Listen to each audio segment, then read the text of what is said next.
우리 예수님께서 이 땅에 오셔서 사역을 다 마치시고 마친 다음에는 하늘에 올라가셔야 되지요. 우리 주님이 감람산에서 하늘에 올라가신 줄로 믿습니다. 그때 예수님이 하늘에 올라가신다는 그러한 소식을 들었던 약 500여 명의 성도들이 감람산에 모였어요. 예수님이 이제 하늘로 올라가시기 직전에 마지막으로 주신 말씀, 너희들은 몇 날이 못되어 성령으로 세례를 받으리라.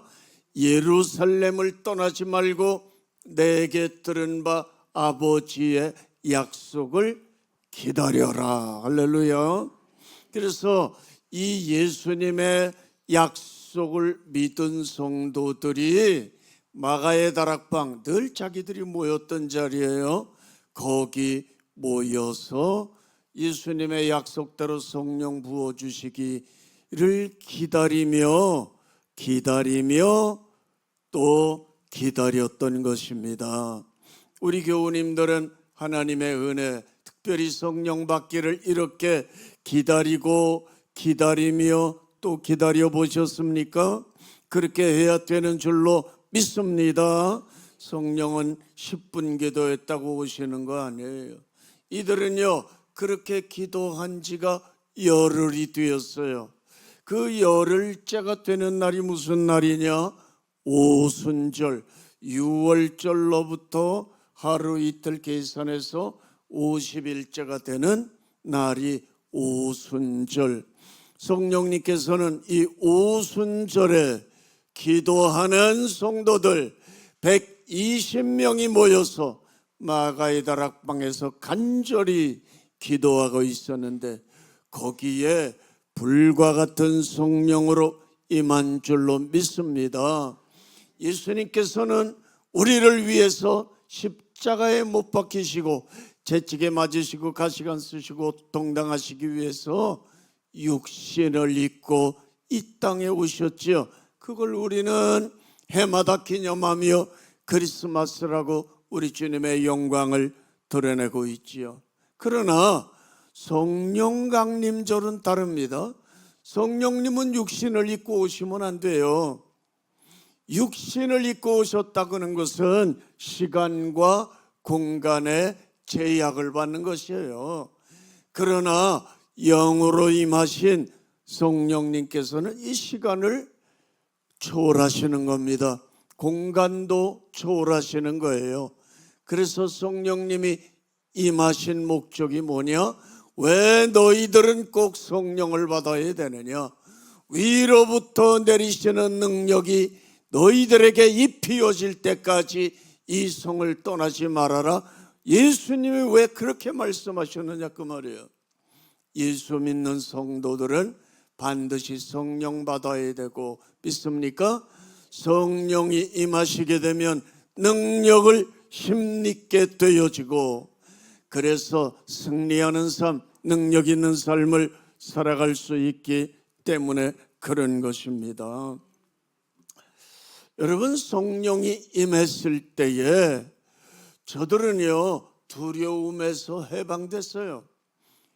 예수님을 십자가에 잡아다가 못 박혀 죽었던 그 유대인들, 이제 예수 믿는 사람만 보면 아주 우습게 여기고 만만하게 보고 다 잡아다가 감옥에 가두고 채찍질로 때리고 그렇게 의기양양하고 있어서 예수님의 제자들을 비롯한 예수 믿는 성도들은 다 여기저기 숨어서 지냈어요. 사도들과 이 120명의 성도들도 마가의 다락방에 꽁꽁 숨어서 나가지 않고 기도했는데 성령이, 불과 같은 성령이 임하니까 두려움이 사라져 버렸어요. 밖으로 뛰어나갔습니다. 밖에는요 이 오순절, 초실절 또는 맥주절이라고 하는 이 오순절 명절이지요. 유대인들의 3대 명절 중에 하나입니다. 외국에서 살고 있던 유대인들도 다 왔어요. 그래서 저들에게 베드로가 복음을 전했던 것입니다. 여러분, 성령을 받게 되니까 마음이 뜨거워졌고요. 기도하던 이 마가의 다락방에 불덩어리가 하나 내려오더니 확 퍼져가지고 기도하는 사람들 머리 위에, 여기 보세요, 저 강단에요, 저런 불덩어리들이 머리 위에 머물러 있게 되는 것입니다. 저들은요 성령 충만 받았습니다. 마음이 뜨거웠습니다. 두려움이 사라졌어요. 그리고 뛰어나가서 저들에게 복음을 전하는데 다른 나라 말이 나오는 거예요. 쉽게 말해서 방언이 터져 나왔던 것입니다. 근데 놀라운 것은 각각 외국에 흩어져서 살았던 이 유대인들이 외국에 흩어져서 살았던 자기 나라 말로 이 제자들이 말하는 것이 들리는 거예요. 이것을 소위 각나라 방언이라.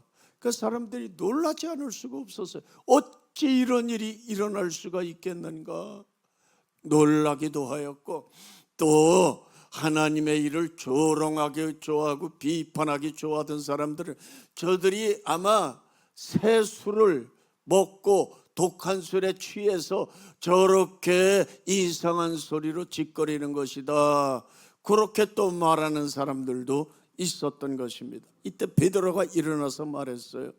지금이 낮이 몇 시인데 대낮부터 아침부터 술 먹고 취해서 해롱거리는 사람이 어디 있겠느냐? 너희들 같으면 대낮에 술 먹겠느냐? 이들은 술 취한 것이 아니라 하나님께서 약속하신 일이 지금 일어나는 것을 너희들이 보고 있는 것이다. 그러면서 이건 성령님의 역사하심이야. 그러면서 예수님의 십자가와 부활을 전하게 되었습니다. 복음을 들었던 사람들은 그때 마음이 찔려 회개하게 되었어요. 그렇구나, 우리가 핍박하고 십자가에 못 박이신 예수님, 그분은 살아나셨구나. 그리고 보내주신 성령이 이들에게 임한 것이로구나. 이 일을 어찌할꼬 마음에 찔려 회개하게 되었고, 우리가 어떻게 하면 좋을까 그랬더니 세례를 받아라. 그래서 그날에 세례 받은 사람이 3,000명, 몇 명이라고요? 그런데 이것은 여자와 아이와 노인네를 빼고 3,000명, 장정만 3,000명이 되었던 것입니다. 오늘의 본문은 성령 강림 사건을 통해서 우리들에게 매우 귀중한 것을 가르쳐주는 말씀인 것입니다. 저는 이 시간에 이 말씀으로 한 세 가지를 간략하게 생각해 보려고 합니다. 우리에게 임하신 성령님은 구체적으로 어떤 분이신가? 여러분, 우리가 믿는 하나님은 삼위일체이신 하나님이시지요. 성부 하나님 온 우주 만물을 창조하시고, 성자 예수님이 땅에 오셔서 우리 위에 대속의 십자가를 지시고 죽으신 지 3일 만에 부활하신 분. 성령님은 누구시냐? 성령님은 성부와 성자 예수님으로부터 계속적으로 나오시는 분이신데, 그분은 우리에게 임하셔서 우리 성도들의 죽었던 영을 새롭게 탄생시키는데 거듭나게 하시는 분이시다. 뿐만 아니라 구원받고 예수 믿은 성도들이 믿음 생활을 하는데 어렵지 않도록 도와주시는 역할을 하신다. 믿습니까? 성령님은 살아계시며 성부 하나님, 성자 예수님과 똑같이 삼위 중에 한 하나님이시고 인격적인 분이신 것입니다. 인격적이다 하는 것은 뭐냐? 지정의가 있어서 우리 사람과 같이 생각하시고 감정을 느끼시고, 그리고 의지와 결단력을 가지셔서 행하시는 분이시다. 그런 말이 인격적이에요. 성령님은요, 비록 우리 눈에는 보이지 아니하시지만 우리를 가르쳐 주시고 책망하시고 위로해 주시는 분이에요. 사도 바울은 이렇게 말씀합니다. 그리스도의 영이 없으면 그리스도의 사람이 아니라. 다시 말해서 성령을 받지 못한 사람은 성령님이 예수 믿는 자의 마음에 들어와 계셔야 정상인데, 만일 성령님이 계시지 않다면 그런 사람은 그리스도인으로서의 삶을 전혀 살아갈 수가 없다는 것이에요. 성령님이 우리 안에 오시게 되면 구원의 확신을 갖게 됩니다. 예수님을 닮아가게 되는 거예요.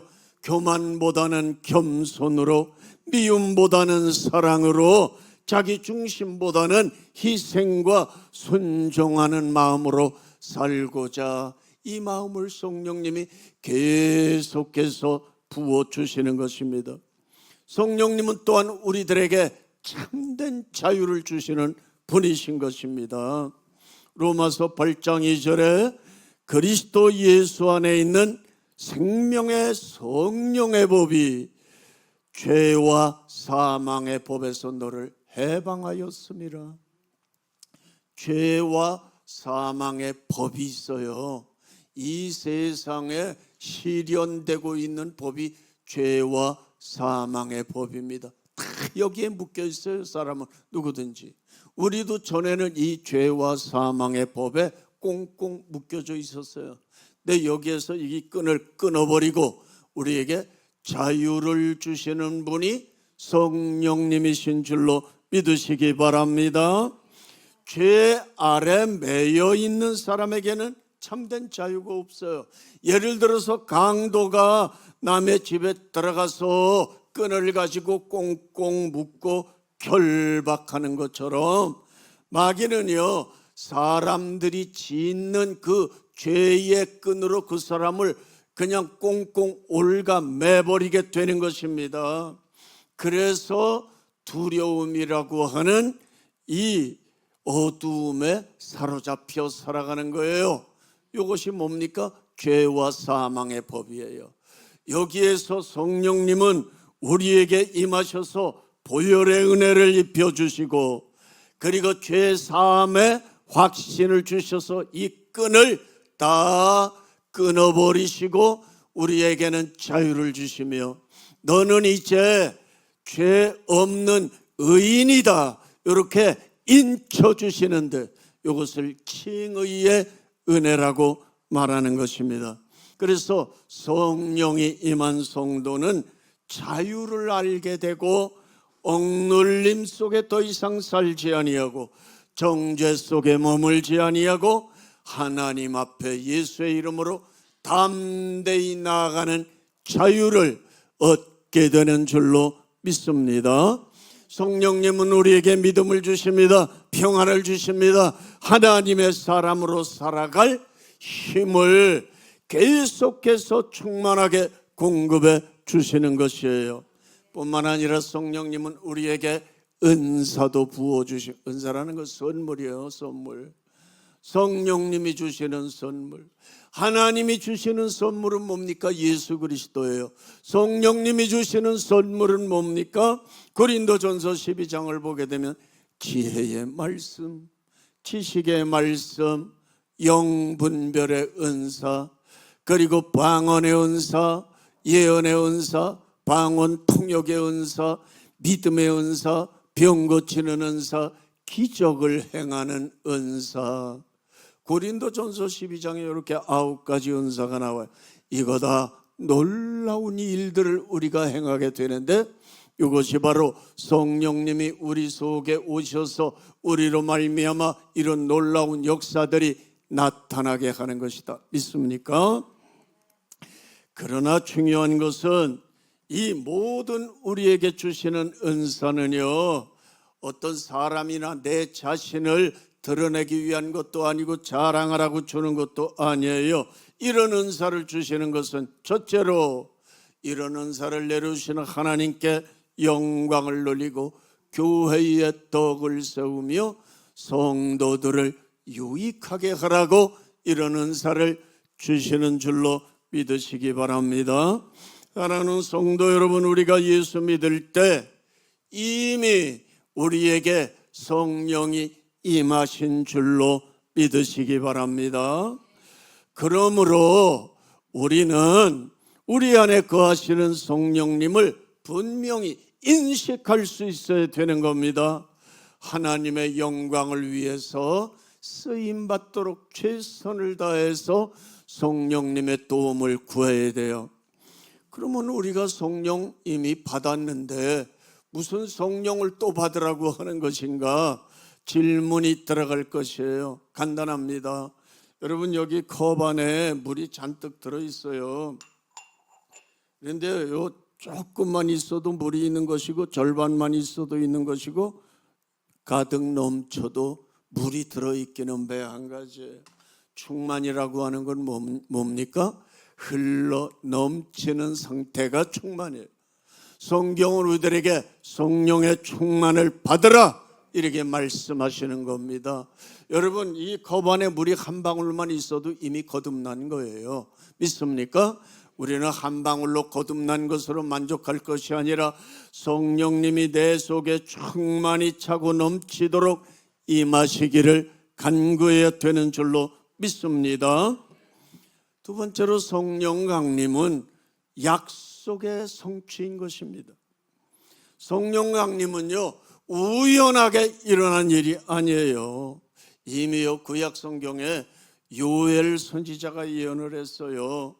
그 후에 내가 내 영을 만민에게 부어주리니 너희 자녀들은 장래일을 말할 것이며 너희 늙은이들은 꿈을 꾸며 너희 젊은이는 이상을 볼 것이며, 이것이 바로 이 예언의 말씀이 오순절 마가 다락방에 그대로 임한 것이에요.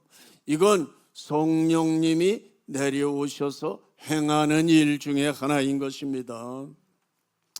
또 예수님이 약속하셨잖아요. 너희는 몇 날이 못되어 성령으로 세례를 받으리라.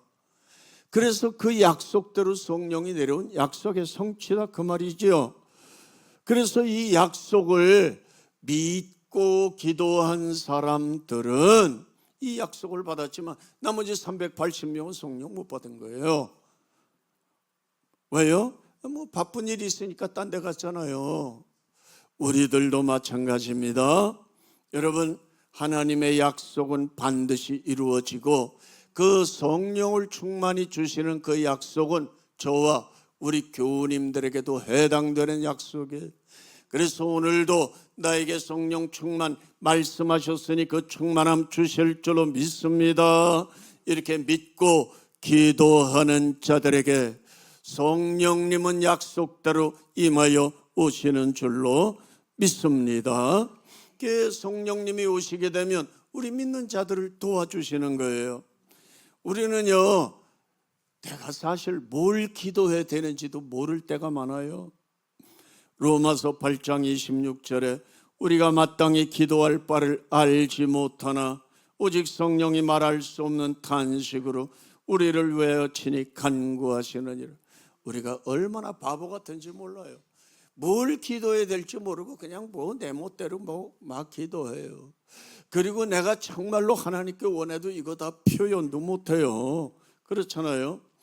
그래서 성령님이 우리 대신 기도해 주신다. 믿습니까?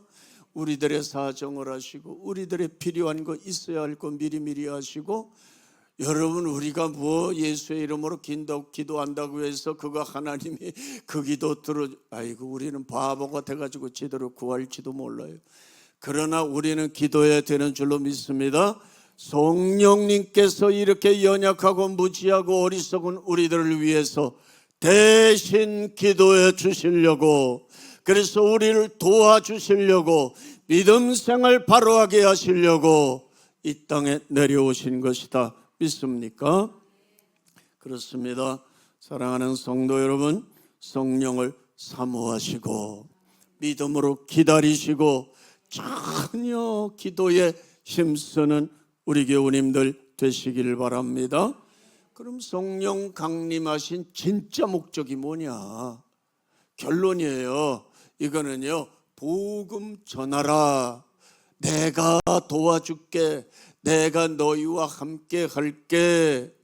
이럴 때 은사가 나타나는 것이에요. 어떤 사람들은 성령을 받았다고 하면서 자기가 받은 은사만을 자랑합니다. 나 방언 받았어, 나 예언 받았어, 나 병 고치는 은사가 나에게 있어. 여러분, 성령께서 역사하시면 다양한 은사가 우리에게서 나타나는 것입니다. 그러나 우리가 분명히 기억해야 될 것은 성령님이 주시는 은사 자랑하라고 주신 거 아니에요. 너 자신을 높여라. 여러분, 그래서는 안 되는 줄로 믿습니다. 은사는 자랑거리가 아니라 사명이에요. 자신을 드러내는 수단이 아니라 하나님 나라를 섬기기 위한 도구고 복음 증거를 위해서 주시는 능력이다. 믿습니까? 성령을 주시는 궁극적인 목적은 예수님이 사도행전 1장 8절에서 말씀했어요. 오직 성령이 너희에게 임하시면 너희가 권능을 받고 뭘 받는다고요? 성령이 임하시면 권능이 덩달아 오는 거예요. 그리고 예루살렘과 온 유다와 사마리아와 저 멀리 있는 땅끝까지 이르러 내 증인이 되리라. 여러분, 성령 충만의 목적은 예수님의 십자가와 부활을 전하는 데 있는 줄로 믿으시기 바랍니다.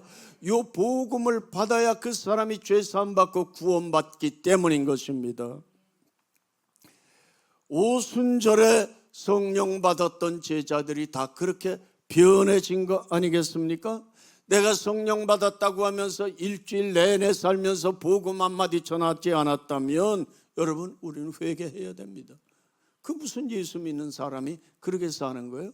복음 전하지도 않는 삶을 살았어. 회개해야 돼. 성령 받았다고 하고 성령 받아 거듭났다고 하는 분들이 복음 한마디 전하지 않고 일주일 동안 뭐 하다가 왔어요? 여러분, 다시 생각하실 수 있기를 바랍니다. 그래서 초대교회 성도들을 모이면 기도했고 흩어지면 전도했어요.